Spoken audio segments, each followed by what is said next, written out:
In most societies throughout the world, the dynamic of family within households have generally been the same from the beginning of time. The man has been the breadwinner, whilst the woman became the sole nurturer and caregiver to the children. Tradition is a pillar erected from the foundation of family that is hard to move or destroy. But what happens when tradition is abandoned?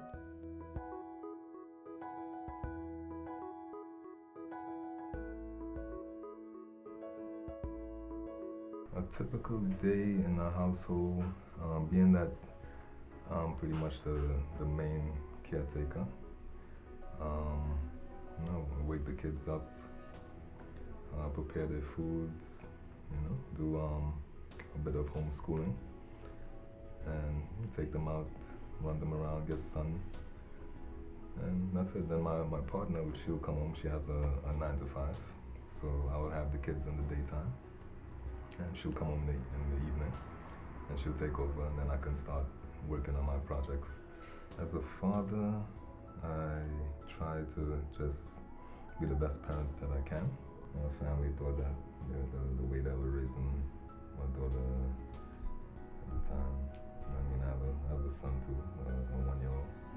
But at the time with my daughter and the lifestyle that we chose, they thought that it was like crazy.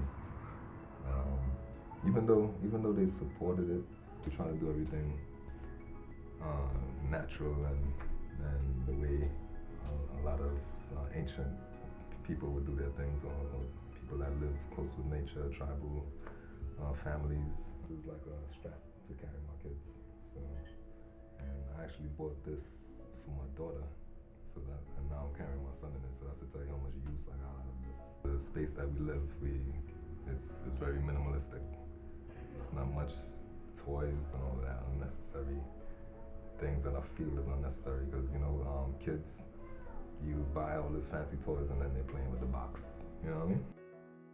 And as an artist, I do visual media, film, photography, web development, graphic design, and freelance. What made me get involved in the freelance business?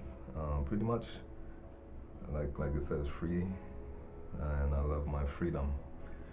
So freelance allows me enough time to do what I want to do. I love traveling.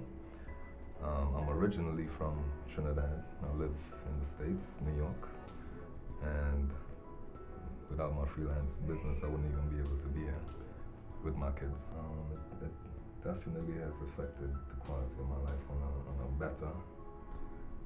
Before, when I was working a 9 to 5, the job that I was doing was kind of mundane, and it just wasn't for me. It was an experience nonetheless. So shifted my whole attention towards my passion. It made me get into the vegan lifestyle. Basically, I'm into very much the natural way of living, and a lot of things that we're not aware of that are in our foods, and even things that we are aware of that are in our foods, but it's just we're so habitual with things, with how we're raised, with tradition.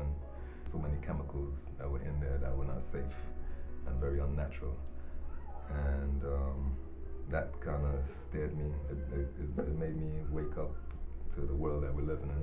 There's too much tampering with your food. Back then, like growing up, like in Trinidad, things were more natural. You had your trees growing in your yard. And when my daughter came along, I decided, we have to live by example.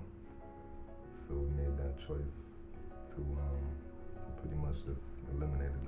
Cheese was the hardest thing for me to give up. Like, I love pizza.